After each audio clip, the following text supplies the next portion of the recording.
Start. ఓం శ్రీ గురుభ్యో నమః.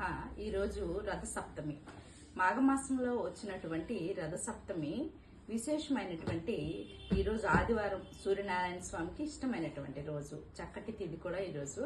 అసలు రథసప్తమి అని ఎందుకు అంటారంటే మన ఖగోళంలో ఈ రోజు నక్షత్రాలు రథం ఆకారంలో ఉంటాయట. అందువల్ల దీన్ని మనం రథసప్తమిగా పూజ చేస్తాం.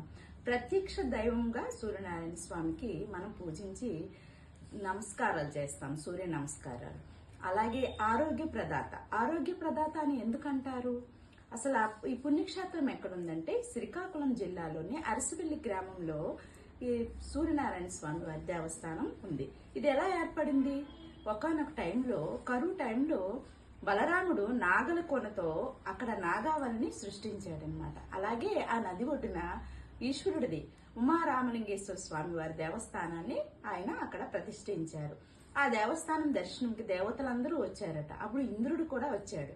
ఇంద్రుడు వచ్చే సమయానికి టైం మించిపోవటం వల్ల నందీశ్వరుడు పక్కకు తోసేస్తాడనమాట.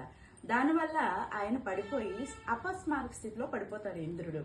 ఆ కల్లో సూర్యనారాయణ స్వామి కనిపించి ఆయన చెప్తారనమాట, పలానా దగ్గర నా ఒక విగ్రహం ఉంది, ఆ విగ్రహాన్ని ప్రతిష్ఠిస్తే తిరిగి ఆరోగ్యము నీకు ప్రసాదిస్తాను అని చెప్తారనమాట.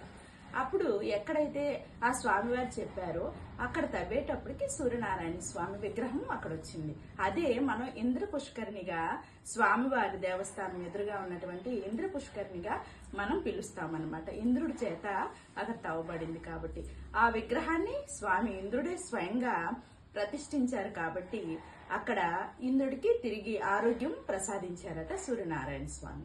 అందువల్ల మన సూర్యనారాయణ స్వామిని ఆరోగ్య ప్రదాత, ప్రత్యక్ష దైవం అంటే ప్రతిరోజు మనకి ఉదయమే సూర్య నమస్కారాలు చేసి ఆర్గ్యం అంటే నీరుతో ఆయనకి నమస్కరిస్తామన్నమాట, ఆరోగ్యం ప్రసాదించమని. ఆదిదేవ నమస్తుభ్యం, ప్రసీద మమ భాస్కర, దివాకర నమస్తుభ్యం, ప్రభాకర నమోస్తుతే. ఓం శ్రీ గురుభ్యో నమః.